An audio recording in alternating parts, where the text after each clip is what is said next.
I just fell and screwed up your whole thing, dude. No, I didn't. Yeah, I'm sure it screwed up my whole thing. No, I'm just kidding. I know. I'll swim around. Can I swim in this water, or is this water contaminated? Well, there's a spot where there is no water, so you Oh probably my. can't swim in it. Dude, it is rusting my iron. You didn't tell me about that. Hey, that's what you get. You're not Dude, wearing the diamond.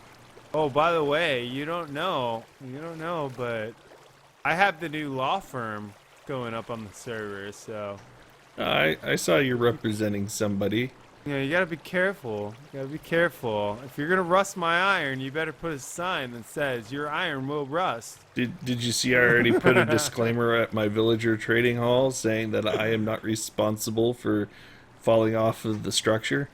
Really? That is hilarious.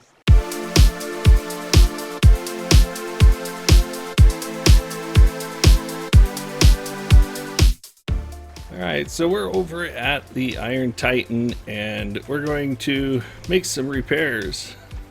The villages seem to have merged and we're not getting quite the output we expected. So I'm going to be redoing the doors. I've already pushed the villagers up a little bit and we're going to water elevator them up into this little villager breeder thingy that we have right here. I have to change all this with a hoe. There we go. Oh, need water. Duh. Oh yes, I do have water.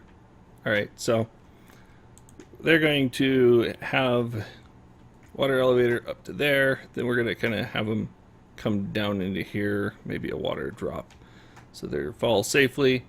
I'm going to try to leave one up there so that we can put him with doors so that these guys will breed happily. There we go. And we're going to use them to do a couple things. Let's go up to the top and I'll show you. We need to put one right on top of that block there. Actually about 3 or so. So we can do the whole door thing again. And we're going to do a double decker. We're going to raise the floor up and do another set of doors above this one. So we're going to need another 40 villagers, I believe. I'm going to have to review the video and see whether we need extra villagers for the next floor or not. But I believe so. So we're going to have them all breeding up here so we can do that. So the next thing that I get to do is a water channel from our breeder here down and straight that way so we can put some villagers in there. Maybe I'll just bring them step by step down that way with a single water stream. Yeah, that sounds pretty good. Now our farm here does work right now. It's just, like I said, not that efficient. And these villagers will need to go up one more block. I'm just doing that with pistons. Just a piston underneath there and push them up. So let me go ahead and get all that in place and I will see you in a sec. Alright, so we got our water channel all the way out to our little block out there. We dropped 3 guys into that little thing to help us with our doors, and I kind of let all of them out of the breeder up there as we were going this way. And so they now have a new home. And this is a breeding area. I guess they're picking up from the villages below. And so we have little babies. So I got some carrots in here. The handful of farmers in here should pick that and start breeding some more of the little babies. Once we got, I don't know, 60, then we can start trying to parse them out. Actually, we'll probably do it well before then, so that we have 3 groups of about 21 to 22 villagers. We'll put some over there. We already got some below us, and we'll have the other 2 groups set aside to bring in for the next spot above each of these 2 spots there. So we're just going to keep breeding these until we got all of the ones that we need, and then we'll worry about the doors. That's probably gonna have to wait till tomorrow then. Oh well, it has to be done.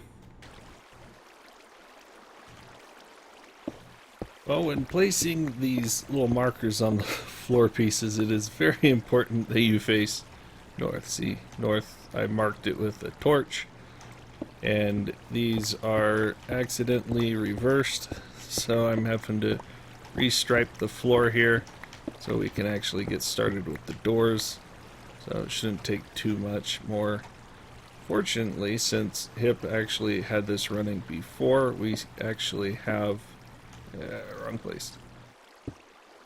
We have the water stream catch basin here and all that already taken care of for us, so I'm leaving this in place, and we're just going to be fixing up the door area by putting this temporary floor back in place. Had to get rid of pretty much the entire upper catch basin here. We're going to be adding one more on top of this one. Yeah, I think it's just one more for when we do the upper level, and we'll be good. But let me go ahead and finish rectifying this floor here, and we can start working on the doors. It's been quite a while since our last clip. I have exhaustively laid down all of these doors, doing the whole back and forth all the way out to there kind of thing to get all of these village doors in place.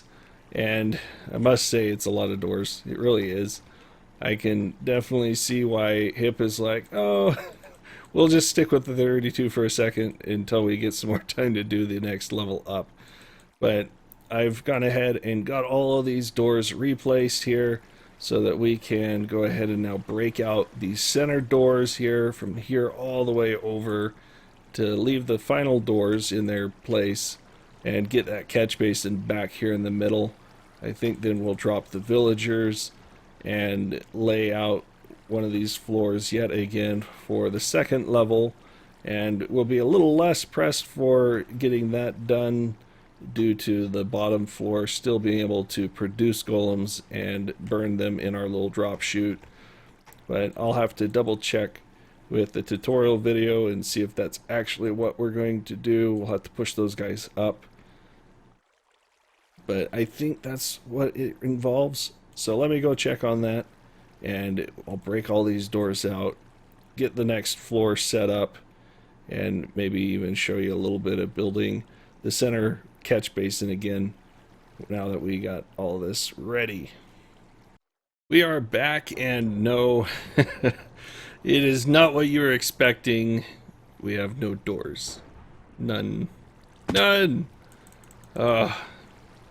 We got all these doors broken out, had all the doors nicely lined on each side, and I went and looked at the data files for the server. I actually looked them up, verified to see if the villages were created properly or if I had missed a few or something like that, and guess what we had? We had 630 some odd doors belonging to one village. Yes, one. Oh.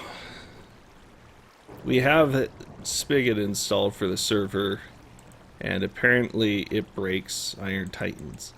And that's why it wasn't working properly to begin with. And yeah, it breaks a few other things, all in the name of server efficiency. It tries to reduce tick lag, make things run more smoothly, especially for big servers like this that have multiple, 10, 20 people on the server, and that can cause a lot of lag. So Spigot's almost a necessity, but it just makes these things just not work. And I'm not sure what we can do to fix that, but while I and the server administrator and such research and test, I'm going to just restore a small village here, maybe 30 some odd doors, and since they're all going to merge into one village anyway, I don't have to worry about special door placement. I can just place doors along here and then along here and call it a day, drop the villagers, and we'll be good to go. And at least the Iron Titan will return to its previous working glory of you know, maybe a stack a day or a stack an hour. I'm not quite sure what it was at. But at least we'll be getting iron out of this thing. So I had a little accident over there and pushed villagers up one too many into a glass block, and yeah, they suffocated. So I've been up here rebreeding our villagers. I'm actually doing 30 per pod so we can cap out our iron golems at 5, maybe even close to 6 if we get 30 in each side. And we got, I don't know, what was it, about 27 or so in here. So just a few more hours of idling and having Endermen still our blocks, and we'll be good to go. Yeah, we'll be able to drop these guys. Yeah, that's the water stream for the other side. It's all full up except for these two little guys in there. And we'll just drop them back into here, get the doors out, and get this platform rebuilt. Glad I didn't rebuild the whole thing. Just a little bit of a test strip there. And yes, I did test it with several config changes to Spigot, and each and every one of them still broke the villages. I tried to build 3 villages right here, and even without logging off, those villages merged. So yeah, no bueno, not very good. Alright, we have, what, 32 villagers in that container, and over here we have another 35. Yeah, who doesn't like overkill, right? One thing, I think I'm going to hold off on the iron farm at this point right here, because I have talked to Creeper and we kind of came up with an idea. I kind of suggested that maybe we should, you know, abandon the whole spigot bucket thing for about a month or 2 and kind of suffer on regular old stock vanilla Minecraft for the server, just so that we can have some iron produced from this iron farm, enough to fill up so many chests down at the base there that is just ludicrous amounts of iron remaining, and then we can go back to Spigot, because we actually really like Spigot. It does really well for us in being able to track griefing, which we haven't really had any problems with, but has been in the past on other SMPs and stuff, so I really appreciate that there is that feature there. And for really bad events like the Nether Hub burning down or something of that nature, we have the ability to like ungrief that in that event. We haven't luckily had to use that just yet, but I don't know, it might be something that we'll be thankful that, you know, tens of hours of YouTubing time hasn't been wasted having to rebuild our Nether Hub every 10 hours or 3 days, or having to roll back the whole server due to some kind of catastrophe like that. So I'm just going to put this project on hold for at least now until we get back to like a vanilla server, if that's a good to go kind of idea, and we'll get the doors back in place, actually have some iron pumping out of this thing, and we'll just want to make a lot of chests. A whole lot. A month's worth of stockpile, and that should feed us for a good year or so on the server, especially if we revert this to a single village farm, like an iron cloud kind of design. That way we can have some iron being produced continually, even though it's just one village worth. I think that'll actually go over very, very well.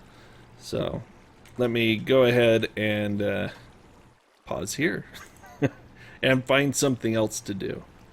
Shh, don't tell anyone. Stick these probably in here. Let's see, probably these two. Right here and right there. Come on.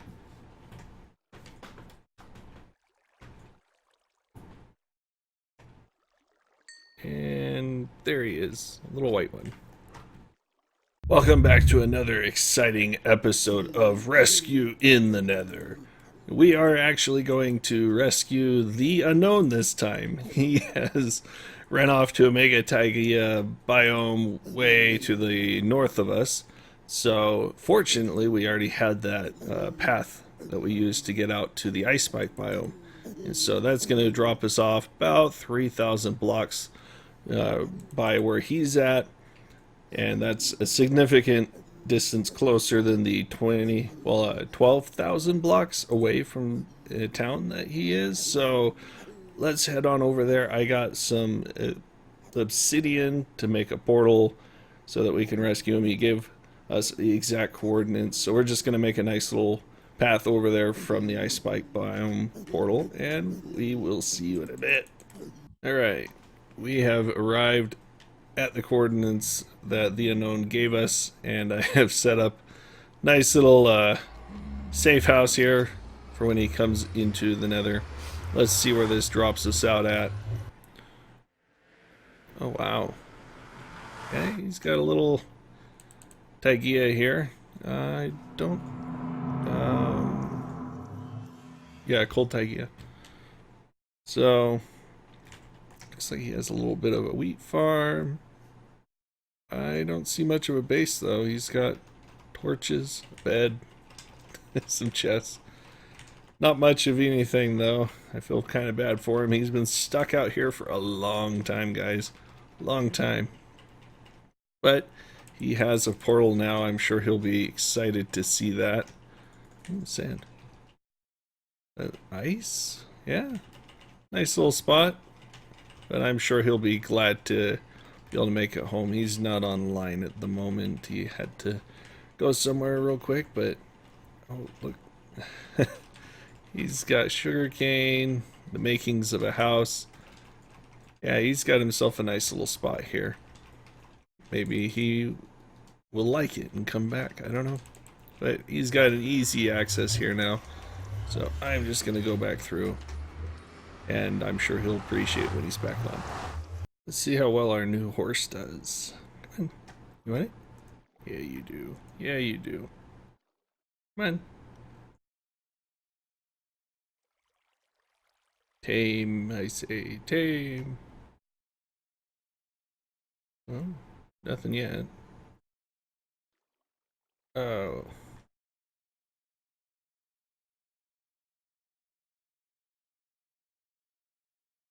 Hmm. Come on, love me. Love me.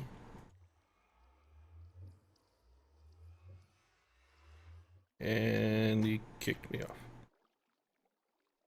Maybe you need to be open.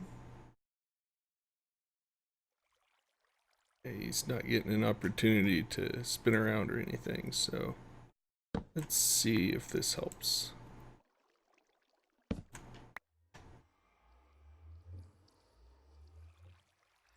Looks like I need to get another apple.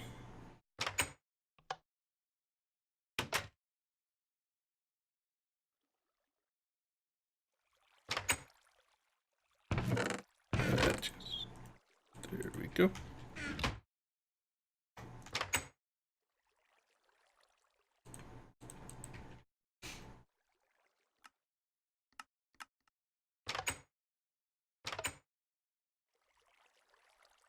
Now for our next attempt. There you go. There we go. Now he's spinning. Oh. Oh. Come on. Come on. Give up. There we go. There we go. We got him. There. Let's see how fast you are. Oh, goodness. Not fast at all.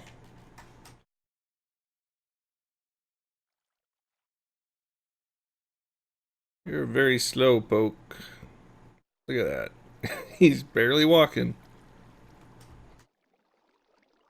And he can't jump. You go up at least one block. Yeah, you can step up the one block. A little bit of a bouncy. Let's see if you can go up two.